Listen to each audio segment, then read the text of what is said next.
I'm 27 years old. I live alone in a rural town in Virginia, about 2 blocks away from my parents. My parents are both in their 60s, and my mom has become a very worrisome woman in her old age. Sometimes she walks over uninvited and lets herself in, since I had regrettably given her a key, which can get a bit annoying. Like, if I would be out really late on weekends at a bar or with women, I would sometimes come home to my mom sitting in the living room waiting, worried sick. I know you may just think, oh my god, that's crazy, why not just put your foot down and tell her to stop? Well, because you don't know my mom. It's very hard to describe her, but she's the kind of worrisome, innocent little lady that you just can't bring yourself to go against. And I hate to mention, she also has mild dementia.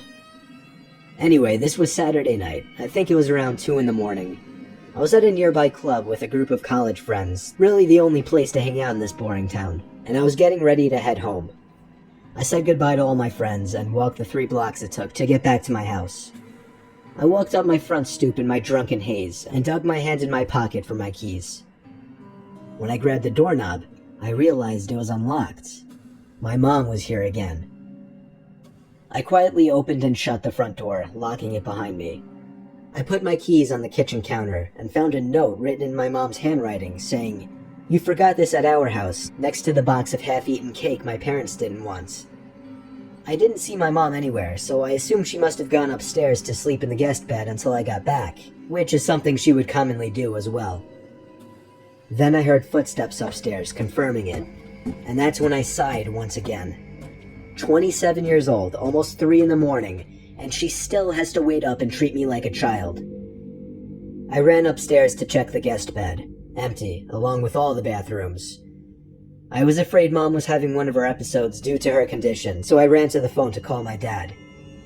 After 4 rings, my dad picked up in a groggy voice, asking what the hell is the matter. After I told him that I heard Mom wandering around upstairs in my house, there was a short pause, and then he said, "That's not possible, she's sleeping right next to me." My mouth fell open as I turned my head to face the dark upstairs, and just barely by the light provided by the kitchen, I could see a head peering around from the corner at the top of the stairs, looking down at me. I screamed into the phone as I ran out the front door and down the street to my parents' house, explaining to my father on the way. About halfway there, my dad told me, "Alright, I'm gonna call the cops," and hung up. I made it to my parents' house, where my mom was already waiting at the door, worried sick. My mom explained that she did come over to clean my kitchen a little bit and to bring over the cake they didn't want. 2 police cars pulled up in front of my parents' house, where they escorted me and my dad down the street to my house. 1 officer stayed outside with us, while 2 others went inside to investigate. It felt like 15 minutes before they came back outside and said it was clear. They checked the crawl space, the attic, everything. There was really nothing for me to report, other than the door was left unlocked and I saw the outline of a head upstairs before I ran for it. Still, I didn't feel safe sleeping in there that night, so I went back to my parents' house.